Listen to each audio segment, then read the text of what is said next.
Gaming Commission has destroyed more than 400 illegal slot machines. The machines were confiscated by the Commission's task force during their routine checks. Speaking after the destruction at a landfill site at Nswam, the Commissioner, Peter Mreku, hinted that starting next year, the Commission will digitize the operations of slot machines as a way of clamping down on the menace of underage gaming and illegal operators. We are currently here at the premises of the Gaming Commission here at Ilegal.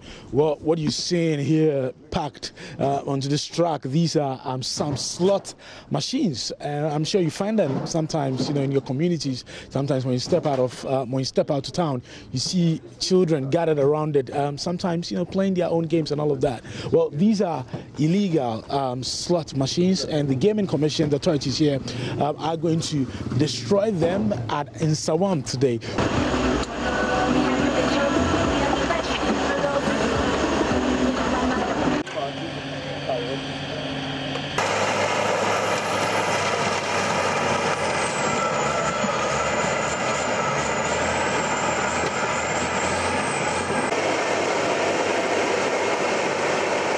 Who do not really know how slot machines work, maybe you want to tell us something briefly about how it works. The slot machines, some people call it the one-armed bandit. Some call it in UK, somewhere in UK, all over UK, it's called a fruit machine. There's a display in front of it which has got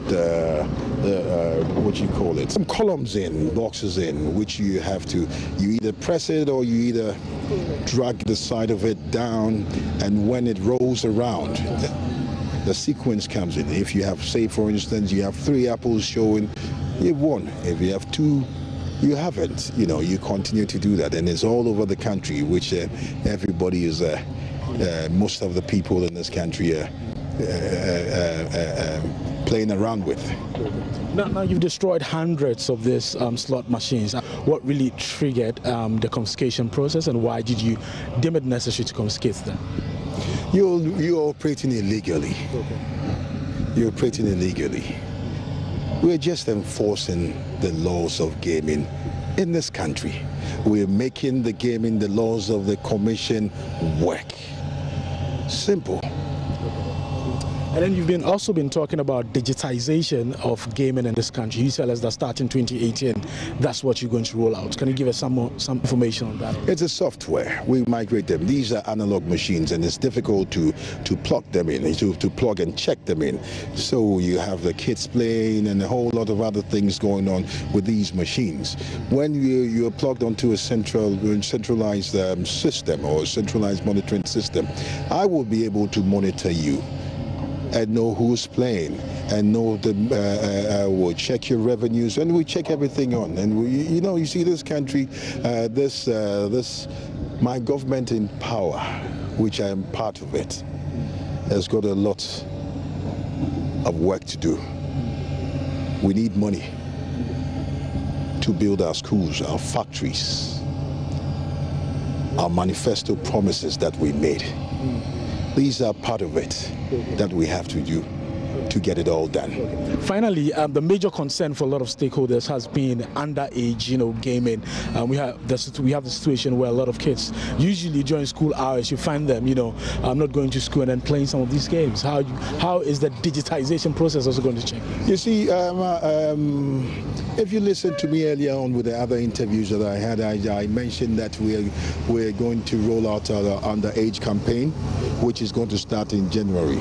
We are working with the ministry. We're going to work with the Ministry of Education. We're going to work with the NCCE. We're going to work with you, the media, too, as well. Education all around. So once we start this program or we start this campaign, we'll all get involved, and I'm appealing to every Ghanaian out there to also get involved and also to calm down this situation that we are in. Away from the Gaming Commission, some news just in from the police service says mass burial. The Police Hospital Administration will embark on a mass burial for about 120 unknown and unclaimed bodies as part of routine measures to decongest the police hospital mortuary.